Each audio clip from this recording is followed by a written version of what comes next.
गोपाल नाम का एक किसान था। एक दिन वो अपने खेत में काम कर रहा था। अचानक जमीन में उसे एक सोने का हंडा मिला जो सोने के मोहरों से भरा हुआ था। हाँ? सोने का हंडा? मेरा तो नसीब ही खुल गया। कमला को दिखाऊंगा तो वो खुशी से पागल ही हो जाएगी। लेकिन जैसे ही वो कमला के बारे में सोचने लगता है, वो थोड़ा डर सा जाता है। नहीं नहीं, कमला को इसके बारे में बताया तो वो पूरे गांव में ढिंढोरा पीटने लगेगी। हमारे खेत में सोने का हंडा मिला, हमारे खेत में सोने का हंडा मिला। अरे बाप रे, नहीं नहीं, ऐसा नहीं होना चाहिए। लेकिन मैं कमला से इस बात को छुपाऊंगा कैसे? इतने बड़े घड़े को मैं अकेले तो उठा के नहीं ले जा सकता। कुछ तो उपाय सोचना पड़ेगा। गोपाल ने उस हंडे को फिर से मिट्टी से ढक दिया और उसी बात पर सोचते हुए वो घर पहुंचा। आज बड़ी जल्दी घर लौट आए। मुझे जोरों की भूख लगी है, जल्दी से खाना परसो। कमला ने खाना परोसा, लेकिन गोपाल का ध्यान खाने में नहीं था। कमला, मुझे भूख नहीं है, मैं जरा बाजार होके आता हूँ। बड़ी अजीब बात है, अभी तो कह रहे थे कि बड़ी भूख लगी है। तबीयत तो ठीक है ना आपकी? हाँ हाँ, मैं ठीक हूँ। रात को देर हो जाएगी, तुम खाना खा के सो जाना। गोपाल अब बाजार पहुंचता है। वो बाजार में से कुछ मछलियाँ और लाल रंग के 4-5 डिब्बे खरीद लेता है। फिर वो सारा सामान लेके अपने खेतों में पहुंचता है। मुझे अब काम पे लग जाना चाहिए। गोपाल अब उस लाल रंग को पानी में मिला देता है और पूरे खेत में उस रंग की सिंचाई कर देता है। उसके बाद साथ लाई हुई मछलियों को वो खेतों में बिखेर देता है।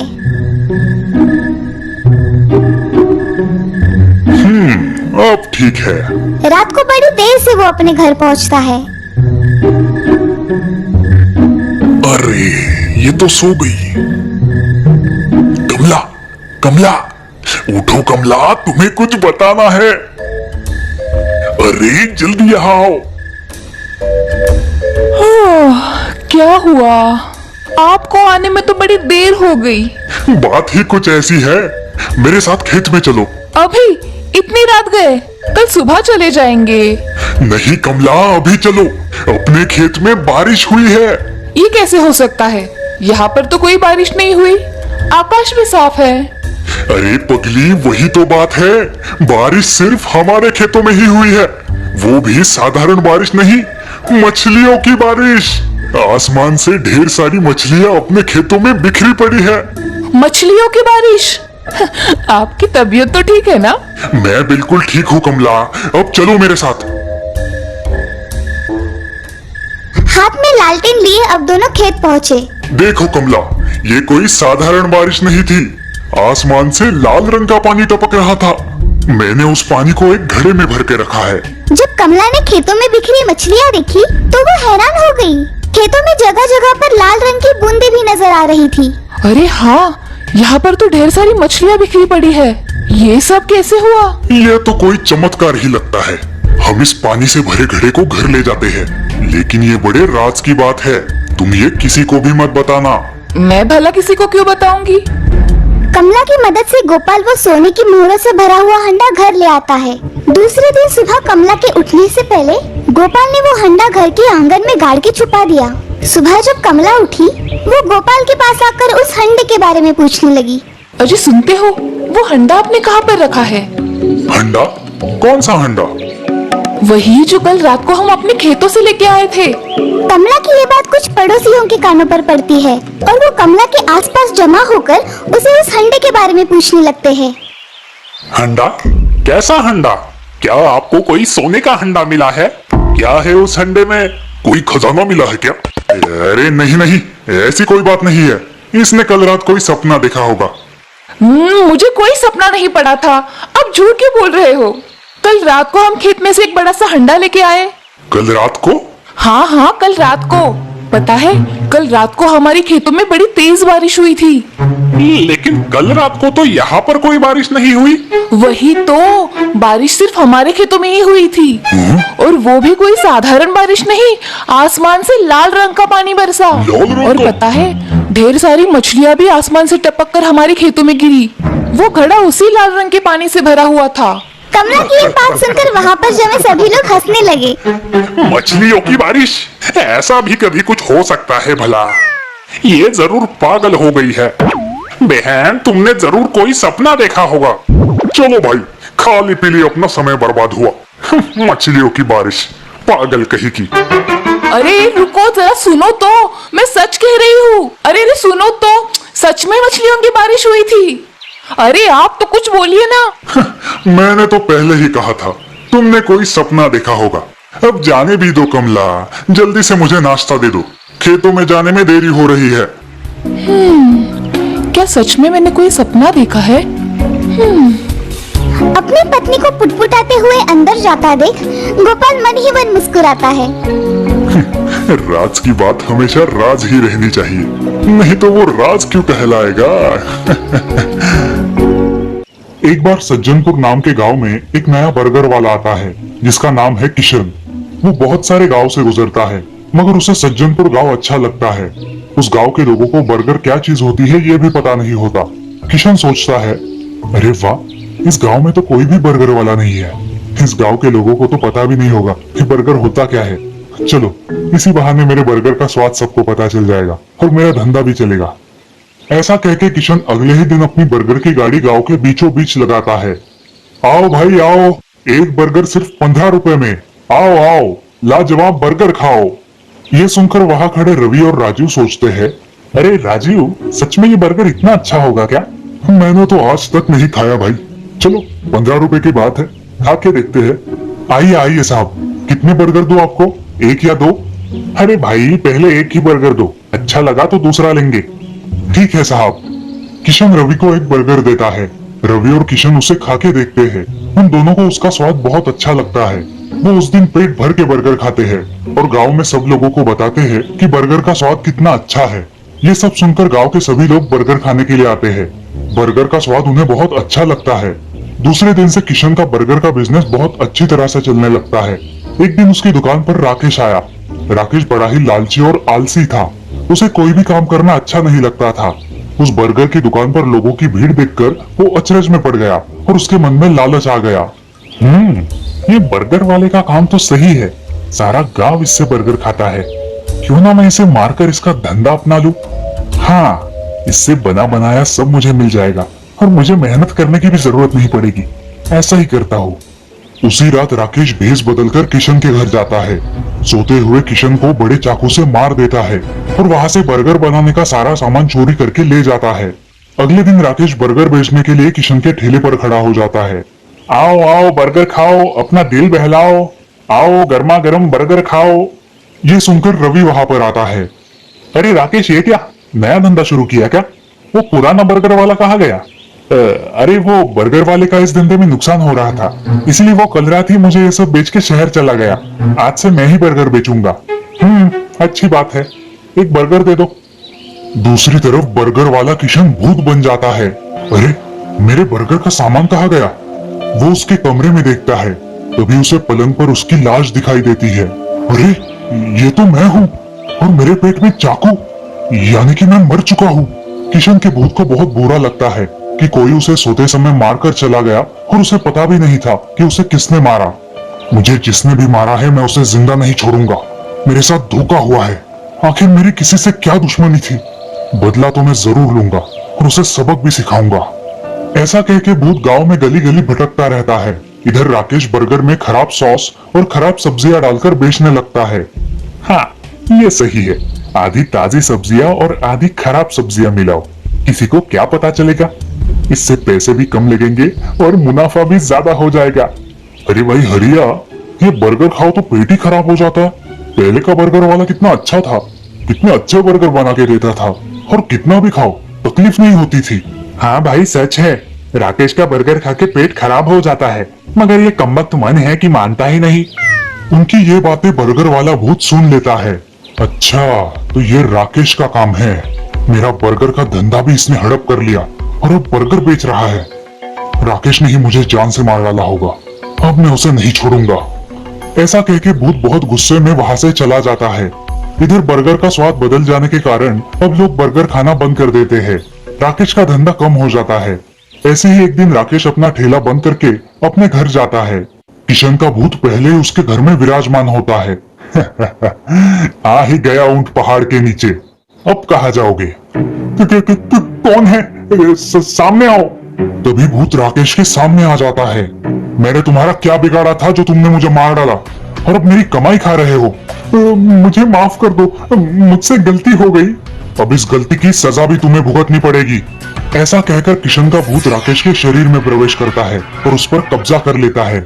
अगले दिन भूतिया बर्गर वाला अपनी दुकान पर फ्री बर्गर का बोर्ड लगाता है और अपने पुराने स्वाद में बर्गर बनाकर लोगों को फ्री में देता है। कितने दिनों बाद इतना स्वादिष्ट बर्गर खाया है। वाह भाई वाह, मजा आ गया। अरे राकेश, आज तूने पुराने बर्गर वाले की तरह स्वादिष्ट बर्गर बनाया है। ऐसे ही स्वादिष्ट बर्गर बनाया कर। पूरा दिन बर्गर बेचने के बाद रात को राकेश घर लौटता है। भूत उसके शरीर से बाहर निकलता है। राकेश दिन का हिसाब किताब करता है और पाता है कि उसे खूब नुकसान हुआ है। अगले दिन सुबह किशन का भूत फिर से राकेश के शरीर में प्रवेश करता है, लोगों को फ्री में बर्गर खिलाता है। ऐसा ही कुछ दिन चलते रहता है। अरे भाई, ये राकेश आजकल बर्गर बहुत ही अच्छा बना रहा है और वो भी फ्री में दे रहा है। अरे हाँ, कल तक तो हमें 1 रुपया भी नहीं छोड़ता था, अब कैसे इतना बदल गया? दाल में कुछ काला है। आज हम उसका पीछा करके देखेंगे कि हो क्या रहा है। ऐसा कह के तीनों राकेश के पीछे पीछे चुपके से जाते हैं। राकेश अपने घर में जाता है। उसके शरीर से भूत बाहर निकलता है। अब मजा आ रहा है। सब पैसे खत्म हो गए ना तुम्हारे? इन्हीं पैसों के लिए तुमने मुझे मार दिया ना। अब गांव वालों के सामने तुम्हारी सच्चाई लाऊंगा। मुझे माफ कर दो किशन, मैंने तुम्हें मार डाला, मुझे माफ कर दो। रवि, राजू और हरिया ये सब सुन लेते हैं और ये खबर पूरे गांव में फैला देते हैं।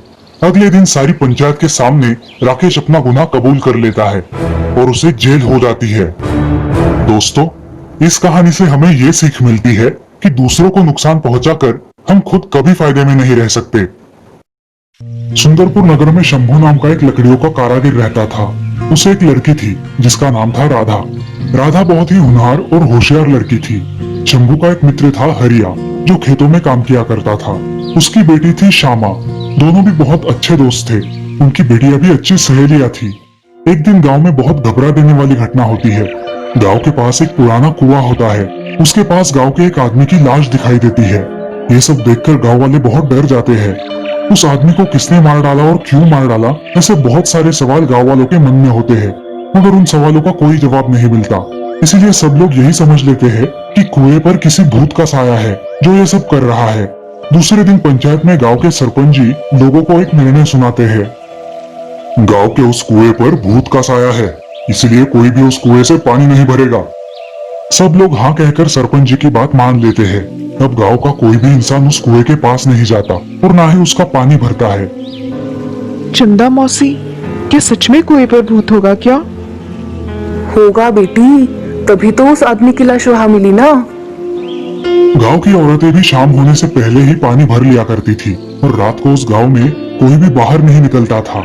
ये सब राधा और श्यामा को कुछ अजीब लगता है, मगर वो घर वालों की वजह से बाहर नहीं निकलती।